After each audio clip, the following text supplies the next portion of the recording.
বাড়িটা ভালো করে দেখুন। একজন ব্যবসায়ীর বাড়ি। এই ব্যবসায়ী কি সরকারি অনুদানের বাড়ি পাওয়ার মতো কেউ? রাস্তার পাশে ঝুপড়িতে দিন কাটছে বৃদ্ধা ছমেনা বেগমের। এর আগে বাড়ি কোথায় ছিল? পানির নিচে এখন গেছে গা। সরকার যদি দুর্যোগ সহনীয় বাড়ি দেয় তাহলে কার পাওয়ার কথা? তবে বাস্তবতা ভিন্ন। অট্টালিকার মালিক পেয়েছেন সরকারি অনুদানের বাড়ি, আর খোলা আকাশের নিচে দিন কাটানো বৃদ্ধার ভাগ্যে জোটেনি একটা ইটও। এই বৃদ্ধার আছে শুধু হতাশা আর আফসোস। মলে ভরে আল্লাহ মাটির তলে ভালো একপো। আচ্ছা, ওই 20 তলা বিল্ডিং আছে, মানুষের টেহা পয়সা গদি মেয়েদে ছুটি আছে, ওইলে কি কবর দিব কারো? অন্যদিকে সামর্থ্যবান ব্যবসায়ী ভোগ করে যাচ্ছেন গরিবের জন্য বরাদ্দ সহায়তা। সমালোচনা এড়াতে ঢেকে দিয়েছেন সরকারি ঘরের নাম ফলক। এটা বলতে সরকারি। ও সরকার থেকে দিয়েছে?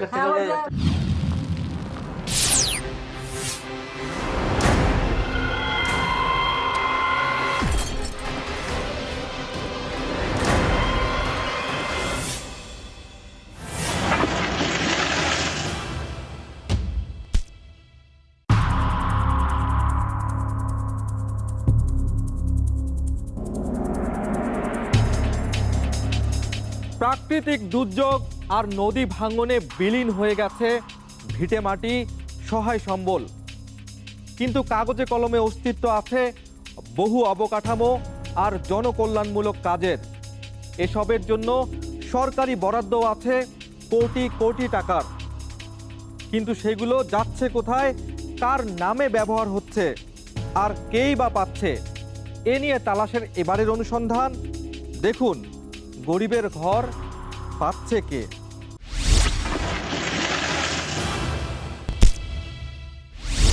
প্রকৃত আশ্রয়হীনরা মাথা গোজার ঠাঁই নিশ্চিত করতে যুদ্ধ করছেন প্রতিনিয়ত।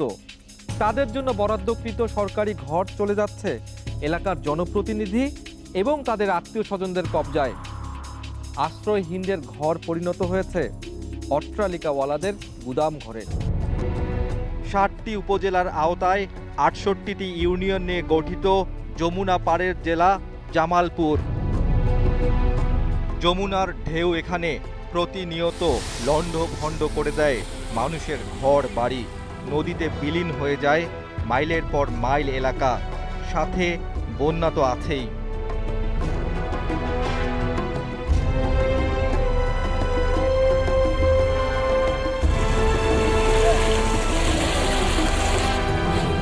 নদী ভেঙে যান নিচে ঘর, নদীর ঘর বেতন বাড়ি ভিড়ে গেছে গা। যমুনা একদিকে এই জেলার বহু মানুষের জীবিকার অবলম্বন, অন্যদিকে অভিশাপের কারণ।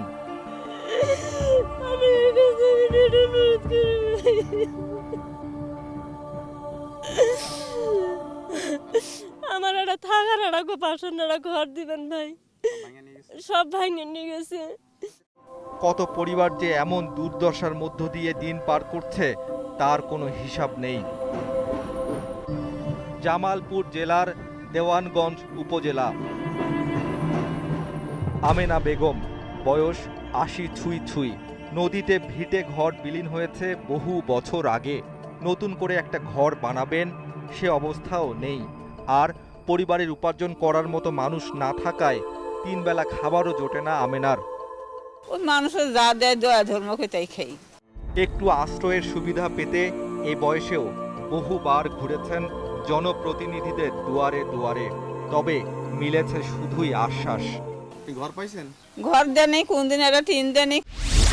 শহরের বেহাল রাস্তা অথবা নাগরিক সুবিধার কোনো হেরফের হলেই টেলিভিশনের ক্যামেরা চলে যায় মানুষের দোরগোড়ায়।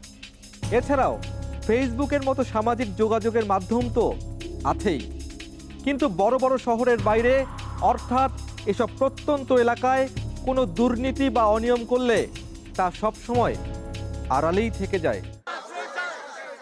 এই এলাকায় হত দরিদ্রদের অবস্থা চরম খারাপ, কিন্তু জেলায় আশ্রয়হীনদের জন্য সরকার যে দুর্যোগ সহনীয় ঘর দিয়েছে তার তালিকা এসেছে তালাশ টিমের হাতে। তাহলে ঘরগুলো গেল কোথায়? তালিকায় নাম আছে এমন একজন শফিকুল ইসলাম। শফিকুলের তো থাকার জন্য ভালো ঘরই আছে, তারপরেও সরকারি ঘর। আমরা তো রাজনীতির সাথে জড়িত, আপনার হয়তো নিলে অনেকজনে বলে যে নিজেরাই ব্যবহার করতেছে রাজনীতি করে। তাহলে তালিকায় নামের অর্থ কি? জি জি জি পাইছি। কি পাইছেন? ঘর ওটা আমার নামেই, কিন্তু ওটা আমার এক মামাতো ভাইরে দিয়ে দিছি আমি। কিন্তু শফিকুলের জমিতে দাঁড়িয়ে আছে সরকারি সেই ঘর। এইটাই হচ্ছে যে বড় বড় ভাই, বড় ভাই। ভাই তো পাশেই আছে, এই পাশেই আছে। শফিকুলের কথায় আশ্বস্ত হতে না পেরে তার বড় ভাইয়ের কাছে তালাশ টিম। এটাই আপনার বাড়ি? এটাই দালান বাড়ি করতে ইচ্ছা করে না? ইটের বাড়ি ইচ্ছে করে, কিন্তু টাকা তো নাই। আপনি বললেন যে এই বাড়িটা তার, সে কি বললো?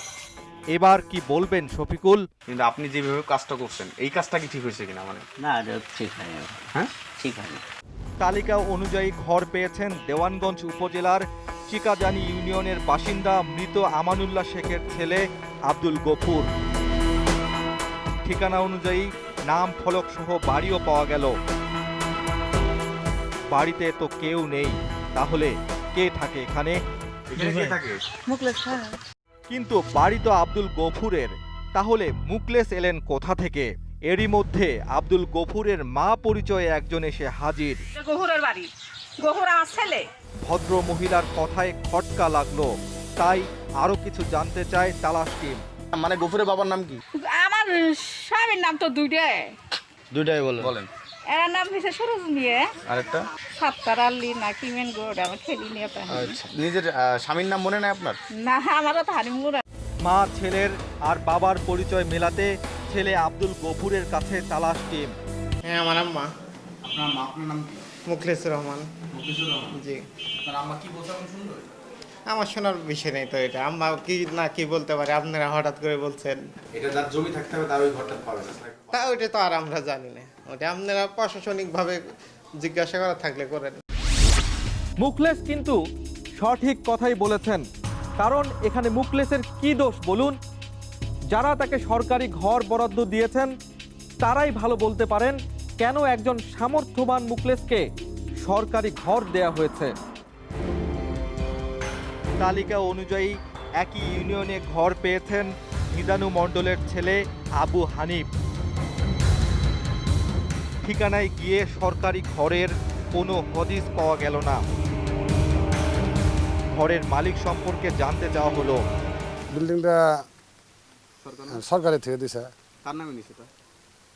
হানিফের নামে নিছে, হানিফকে। নিদানু মণ্ডলের ছেলে না করে না, শহরে যা করছে। ঠিকানা নিয়ে মেম্বার নিদানু মণ্ডলের শহরের বাড়িতে তালাশ টিম। সেখানে গিয়ে সরকারি ঘরও চোখে পড়ল। বেশ রং চং করে বানানো হয়েছে বাড়িটি, মেম্বারের ছেলের বাড়ি বলে কথা। এই বাড়িটা কার? এটা তো মনে সরকারি ঘর, এটা আমার ছেলে দিছে। এটা তো এই ঘরটা তো নিচে মনে করে চেয়ারম্যানে ধরিয়া। মেম্বার সাহেব তো সরকারি রঙিন বাড়ি নিয়ে বেশ ভালোই আছেন, কিন্তু তার আশপাশের বাসিন্দাদের কি অবস্থা সেটাও দেখা দরকার।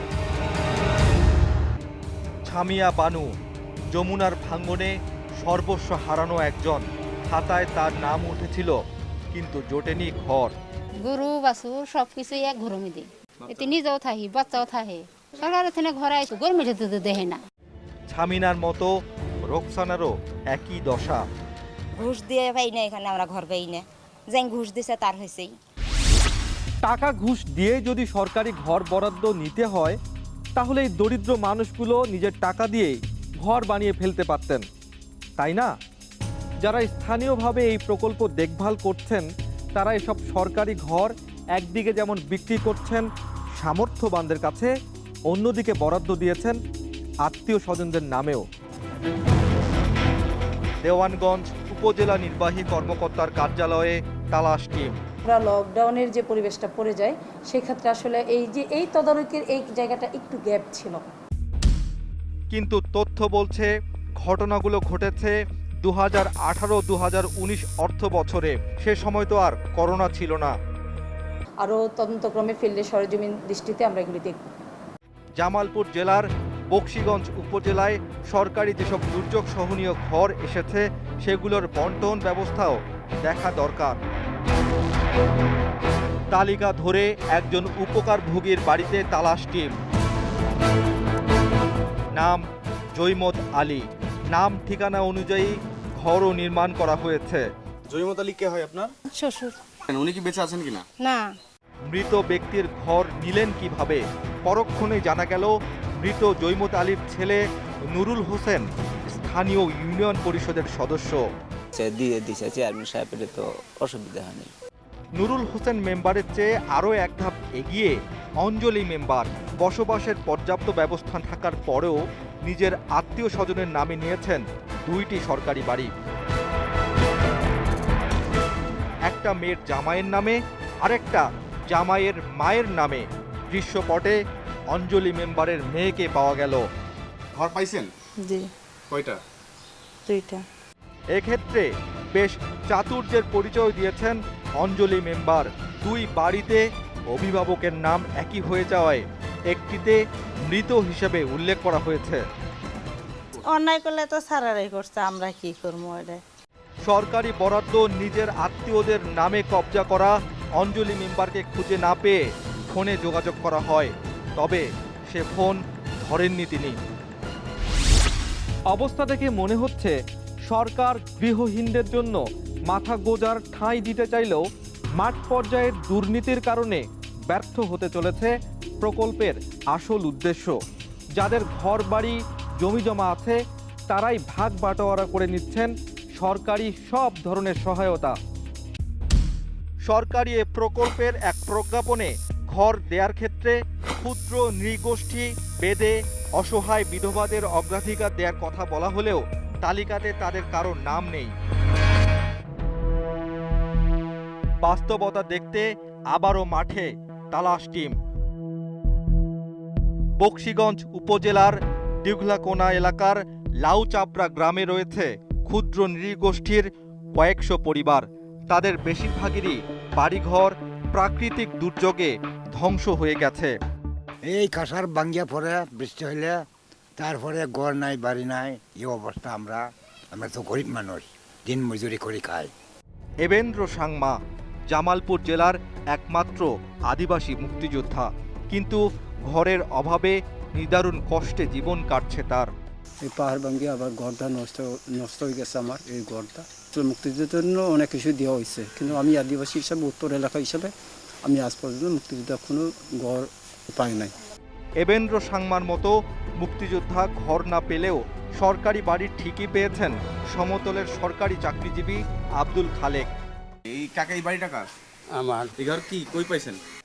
আমাকে দিছে, আমি নিশ্চিত যে আমার তাদের পাওনা ছিল না ছিল, তো আমি তো জানি। কিন্তু আব্দুল খালেকের তো ভালো বাড়ি আছে, তাহলে কেন তাকে সরকারি বাড়ি দেয়া হলো?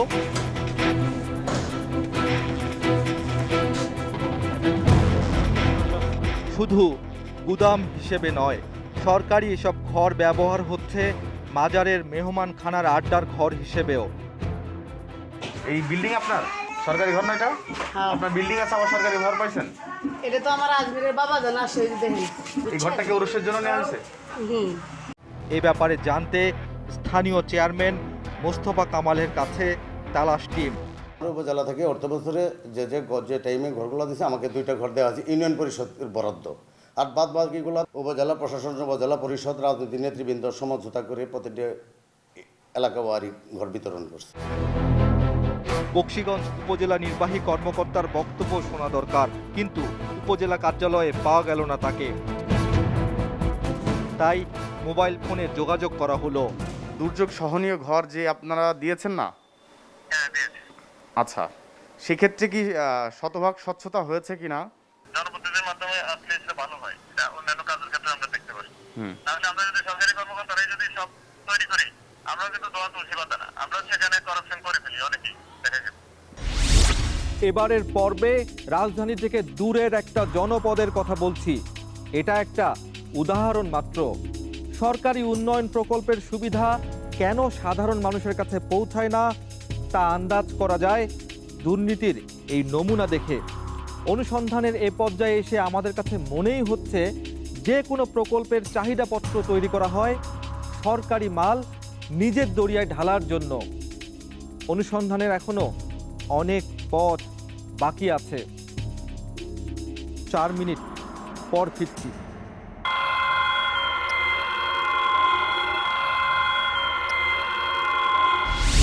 প্রত্যন্ত এলাকার এসব দুর্নীতি ও অনিয়ম চাপা পড়ে যায় জাতীয় বড় বড় ঘটনার আড়ালে। এক্ষেত্রে শুধুমাত্র ঘটনাই চাপা পড়ে না, প্রাপ্য অধিকার থেকেও বঞ্চিত হয় সাধারণ মানুষ।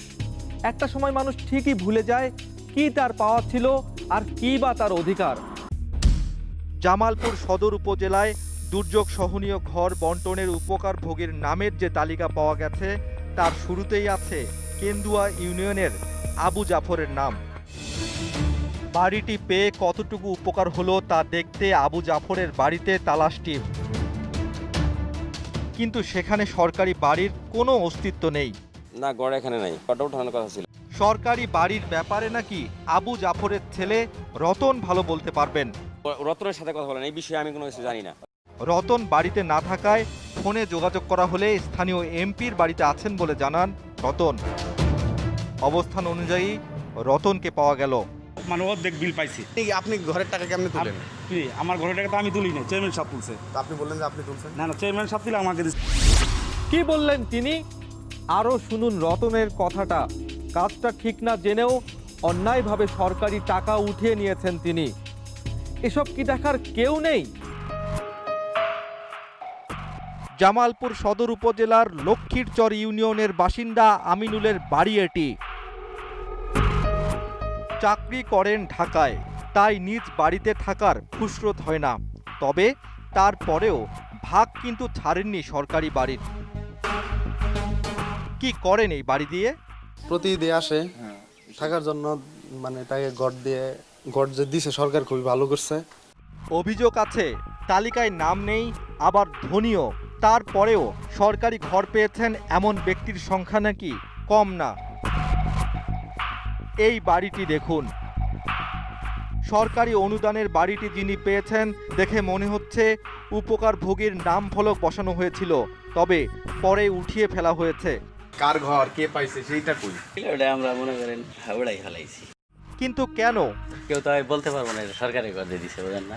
আর্থিকভাবে এই উপকারভোগী কতটুকু সচ্ছল? কত কোটি টাকা সম্পদ হবে আপনার বাবার? 1 কোটি। হ্যাঁ, 1 কোটি। এত কিছুর পরেও কিভাবে ঘর পেলেন বাহার আলী ফকির? আমার বোনের জামাই আছে না, বোনের জামার ভাই এমপি সাহেব। আত্মীয়তা শক্ত করার ধরন বোধহয় পাল্টে গেছে, তাই হয়তোবা সরকারি বাড়ি উপহার দিয়ে আত্মীয়তার বন্ধন সুদৃঢ় করছেন জামালপুরের অনেক জনপ্রতিনিধি। আমরা এ প্রকল্প অনুসন্ধান করতে গিয়ে সত্যিই লজ্জা পেয়েছি। আর যারা এর সাথে জড়িত তারা নিশ্চয়ই জেনে বুঝেই দুর্নীতি করেছেন। সরকারি ঘর বন্টনের ক্ষেত্রে অনিয়মের লিখিত নমুনা পেয়েছে তালাশ টিম। সেখানে দেখা যাচ্ছে স্থানীয় সংসদ সদস্য মোজাফফর হোসেন নিজের সই করা ডিও লেটারের মাধ্যমে ঘর বরাদ্দের তালিকা নিজেই প্রস্তুত করেছেন, অথচ নিয়ম অনুযায়ী উপজেলা কমিটির মাধ্যমে প্রকৃত অসহায়দের খুঁজে ঘর বরাদ্দ দেওয়ার কথা। এবার দৃশ্যপটে জামালপুর সদর উপজেলা প্রকল্প বাস্তবায়ন কর্মকর্তা। কিছু ঘর দেওয়া হচ্ছে টাকার বিনিময়ে, বলছে করাপশন আসলে কিছু কিছু ক্ষেত্রে হয়েছে। শুধু তাই না, যারা ঘর পেয়েছেন তাদের অভিযোগেরও শেষ নেই। কিন্তু কেন? এইগুলো ভেঙে গেছে কেন? এসব ঘর নির্মাণের দায়িত্বে ছিলেন স্থানীয় সংসদ সদস্যের ভাগ্নে সুজন মাহমুদ। সুজন মাহমুদকে পাওয়া গেল না, তাই সরাসরি স্থানীয় সংসদ সদস্য মোজাফফর হোসেনের কাছে তালাশ টিম। সুজনের সাথে আমি আজ কথা বলি, তাকে ঘৃণা করি। আপনি তো তাকে নিশ্চয়ই শাস্তির আওতায় আনতে পারতেন, কতটুকু ক্ষমতা? এখন আনা যাবে, সবার সাথে আলোচনা করে ঘরের ব্যাপারে ফাইনাল করছি, তখন আমি এই ডিও লেটার দিচ্ছি। না, এটা লতে কতটুকু যায় আপনি সেটা এখন বলেন। সেটা এখন লতে ভুল হইতে পারে, ঘর পাইয়া ঘরই করে নেই, তাহলে তো করাপশন হয়েছে। ঘর লিস্টে নাই, সে ঘর পাইলো, এটা তো কি জন্য হয়েছে, এটার ব্যাপারে কি দুর্নীতি হয়েছে এটা বলতে পারবো না। স্যার, আপনার নাম জড়াইলো কেন? আমার নাম তো চাইতে পারে, আমি এমপি। এবার উপজেলা নির্বাহী কর্মকর্তার কার্যালয়ে তালাশ টিম। এই বিষয়ে যদি কোনো অভিযোগ পাই অথবা আপনারা যেহেতু বলেছেন, আমরা বিষয়টি দেখব, দেখে আমরা প্রয়োজনীয় ব্যবস্থা গ্রহণ করব। এটাই স্পষ্ট যে মানুষের কল্যাণে বা উন্নয়নে সরকারি উদ্যোগ বা প্রচেষ্টার কোনো কমতি নেই, কিন্তু যাদের জন্য এই উদ্যোগ তাদের বেশিরভাগই থাকছেন সুবিধা বঞ্চিত, আর যারা এর সঙ্গে জড়িত তারা থাকছেন ধরা ছোঁয়ার বাইরে। দুর্নীতি করে একরকম বুক ফুলিয়ে ঘুরছেন এ সমাজে। আজ বিদায় নিল, ফিরছে আগামী পর্বে নতুন কোনো তালাশ নিয়ে, সন্দেহ ভেদ করে সত্য নিয়ে আপনাদের কাছে। সে পর্যন্ত আপনিও জারি রাখুন অনুসন্ধান। মনে সন্দেহ জাগায় এমন কিছু দেখলেই তালাশ করুন, ভেঙে ফেলুন দৃষ্টির সীমানা। তালাশ টিম থাকবে আপনার সাথে।